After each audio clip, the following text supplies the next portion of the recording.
5 years ago today, I published the very first episode of Everything Everywhere Daily. Since then, I've published over 1,800 episodes, written close to 3 million words, and have had my podcast episodes downloaded almost 50 million times. In the process of doing all that, I've learned a lot about this show and this audience, and where it all fits in the bigger scheme of things. So learn more about Everything Everywhere Daily on the 5th anniversary of Everything Everywhere Daily.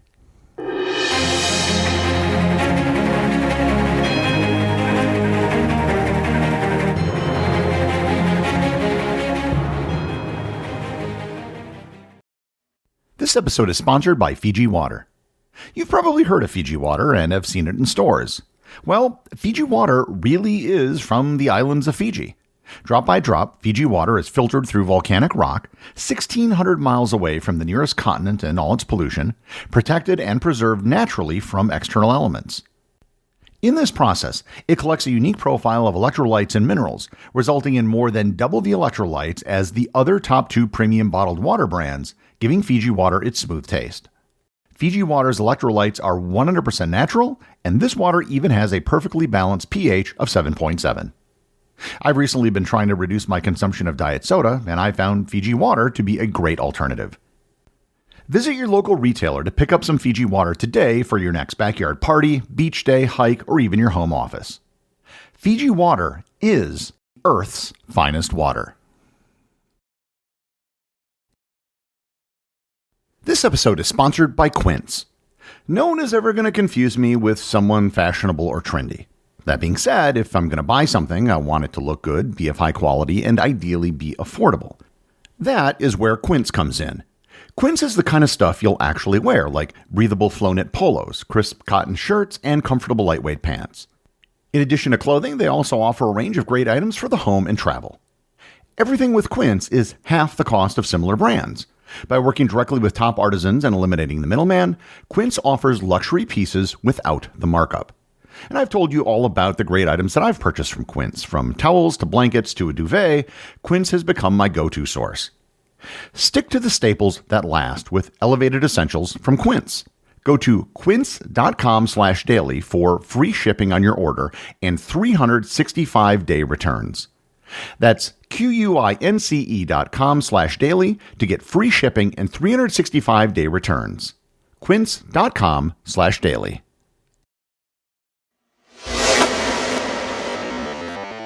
Five years ago, things weren't going so well for me. I had spent the previous 13 years traveling around the world, and the pandemic had put a halt to everything. Even before the pandemic, I wasn't comfortable with the direction that travel media was going. Social media influencers had started to dominate the business, who really did nothing but take highly staged photos of themselves in various places around the world with no context as to where the photo was taken or why it was important. On the other end of the spectrum, you had bloggers who were just churning out keyword research SEO-driven content to appease the Google gods. If you wanted to avoid the algorithms, either social media or search, there was really only one corner of the internet that was left: podcasting. I had already done quite a bit of podcasting. I had been the co-host of This Week in Travel since 2009, but that too had been killed by the pandemic. Back in 2018, I had an idea for a new podcast. The original idea was to produce longer episodes, approximately 2 hours each, on a wide variety of topics and release new shows every 2 weeks. I commissioned artwork, purchased the rights to a theme song, but I never launched that show.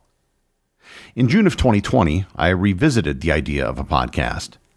This time, instead of a 2-hour bi-weekly podcast, I thought about changing the format to a daily show. Daily podcasts are hard. I know several people who have tried to do it, and all of them eventually had to abandon it due to the time commitment. But given the circumstances surrounding the pandemic, I had plenty of time, and I knew that if I started it, I would see it through because I'm stubborn that way. I also realized that I didn't want to do a travel podcast. Even though travel is what most people knew me for at the time, travel is something that most people only care about if they're about to go on a trip. Also, quite frankly, I really didn't like talking about travel per se. I was more interested in the stories of people, places, and things I learned about while traveling. So I decided to take the material that I had created in 2018 and adapt it into a new daily podcast. Having almost 20 years of experience in content creation, I was able to take the lessons of what I had learned, as well as things I had learned not to do by observing other people. The guiding rules I created for the podcast were as follows. First, the episodes had to be reasonably short. I didn't think I could ask for more than 60 to 90 minutes per week of time from the audience. Second, the show would be clean. No swear words and nothing that would be uncomfortable to listen to in front of your kids. The show wasn't for kids per se, but it would be safe for kids to listen to. There are certain events in history which are certainly uncomfortable, but I wouldn't go beyond what was necessary. Third, every day would be something different. I have a wide range of interests. I figure if I found the topics interesting, then other people would too. And that was the full extent of my audience research for the show. If today's show didn't interest you, then tomorrow's show might. And fourth, I wasn't going to talk about current events. There are more than enough podcasts and outlets where you can get the news and opinions on what's happening around the world today. I don't think we need another one. Tackling everything else in the universe and throughout history I thought was a big enough task. With that, I sat down and wrote a list of 100 show ideas in a Google Doc. And I'm still using that very same document today, removing show ideas when they get done and adding new ideas when they come to me. As of today, there are currently over 950 potential show ideas on the list, and there are still some sitting there from the original list of 100. I sat down to create the first episode, which was on the Byzantine Empire. The first thing I had to get over was recording while by myself in a room. I've had plenty of practice public speaking, so that didn't bother me, but recording by myself with no one else in the room was very odd. Needless to say, I've gotten over it. My original plan was to record all of the episodes extemporaneously. I'd use an outline and then just wing it. After 5 minutes of trying to do that with episode number 1, I realized that it wasn't going to work. It was too messy, and the time it would take to do multiple takes to get something good would require more time than just writing a script. So I opened up another Google Doc and wrote a script. And I've written a script for every single episode since. From those few core principles, I began working on episodes every single day. There was a week in September of 2020 where I didn't publish anything because I was moving. But beyond that, I've been able to publish something, even if it's a rerun, every day. After a while, I began to realize that there were benefits to the format I had selected that I didn't even realize when I launched the show. For starters, each episode of a short format podcast requires a smaller time commitment than longer shows. And this meant that people could more easily binge multiple episodes. I also found that people tended to listen to shorter episodes first before longer episodes in their podcast queue. If you have a 15-minute podcast and a 2-hour podcast to listen to, you'll probably listen to the 15-minute one first to remove it from your list because you probably won't be able to listen to the entire 2-hour show in one single sitting anyhow. People could easily listen to an entire episode on their way to work, while dropping their kids off at school, or while eating breakfast. As the show kept growing, I began to receive emails and reviews from people all over the world. I was so focused on producing the show every day that I never really took the time to think about the impact that the show was having. But I began getting messages from parents who told me that I was their child's favorite teacher, from truck drivers who used their time behind the wheel to learn, from researchers at MIT and other elite universities who listened to the show on a regular basis, and from teachers and professors who were using podcast episodes as teaching resources for their classes. I had listeners reach out from the Netherlands, Kenya, Argentina, Brazil, Japan, India, Pakistan, South Africa, Australia, Singapore, Canada, and the UK, and many other countries. So what did this seemingly random collection of people from all over the world and from different walks of life have in common? Just one thing: curiosity. If you're listening to me right now, you are a member of a small group of humans who is actually curious about the world around you. You're curious about how and why things work, and about our past and how the world we live in came to be. Curiosity, as it turns out, is a very rare trait. It isn't dependent on age, race, nationality, education, or even intelligence. I know many people who are, on paper, smart, but show absolutely no curiosity about the world around them. They are technically educated, but they are not learned. Likewise, I know people who have never attended university who are extremely curious and well-read. They are learned, but not educated. I began to think more about the process of learning and what the essential requirements for learning are. Not education, but learning, the acquisition of knowledge. I've come to believe that if you strip everything away, down to the studs of the building, there are just two things that are required to learn: literacy and curiosity.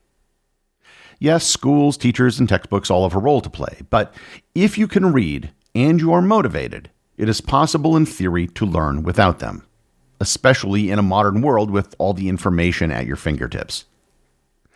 As a society, the modern world does a decent job of literacy. And yes, I know it isn't perfect and there's a lot of room for improvement, but by historical standards and for the sake of argument, it's pretty good today. Where we fail miserably, however, is instilling curiosity. You probably all know someone who was in school who simply didn't want to be there. They didn't care about learning anything. They did the minimum to advance to the next grade, and if they graduated, they retained almost nothing. That might have been some of you in school, and at one point or another, we have all probably been that person. I'm sure you've seen the videos online of people being interviewed on the street who can't answer even the most basic questions. They can't point out their own country on a map. They can't name the country that the Panama Canal is in or the Great Wall of China. And they can't even tell time on a clock that has hands. But they can name every member of the Kardashian family. The real shame isn't that they can't answer such basic questions. Okay, that actually is a shame. But the real shame is that at no point in their lives did they ever actually care to know. They lacked curiosity. We live in a world where we all have instant access to almost all information that humanity has ever produced. If you are curious, you can answer most questions you might have in a matter of seconds. However, the massive global digital library with all the world's knowledge only works if you care to ask the question. 5 years ago, I set out to start a podcast. 5 years later, I think I have a better perspective of what it is I'm actually doing and my role in the knowledge ecosystem. I have no delusions of grandeur. This podcast is just one tiny piece of the puzzle.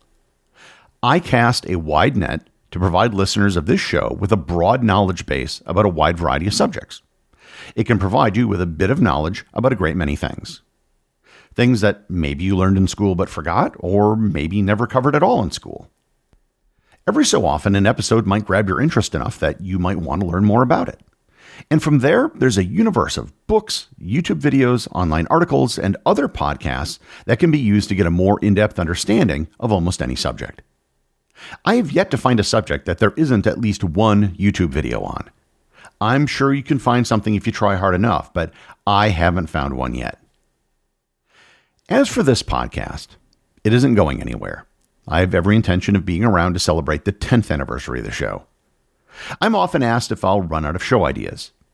As of right now, I have enough ideas for almost 3 years worth of shows, and if I sat down and really tried, I could probably double that within a week. I've been working on improving my workflow to better manage my time, which will enable me to focus on other projects. If you're a member of the Facebook group, you will have seen that I finally, after years of talking about it, hired some help with the writing and research of episodes. This winter, I'm hoping to take the show on the road and possibly spend a few months recording it in Australia or New Zealand. Finally, I want to thank all of you for taking the time to listen every day, especially those of you in the Completionist Club, a club that gets harder and harder to join with every episode that comes out. And my hat is off to you because I don't think I could listen to myself talk for that long. And once again to everyone, thank you. Stay curious, learn something new every day, and remember, if you keep listening, I'll keep making them. The executive producer of Everything Everywhere Daily is Charles Daniel. The associate producers are Austin Oetken and Cameron Kieffer. I want to thank everyone who supports the show over on Patreon. Your support helps make this podcast possible. I'd also like to thank all the members of the Everything Everywhere community who are active on the Facebook group and the Discord server. If you'd like to join in the discussion, there are links to both in the show notes.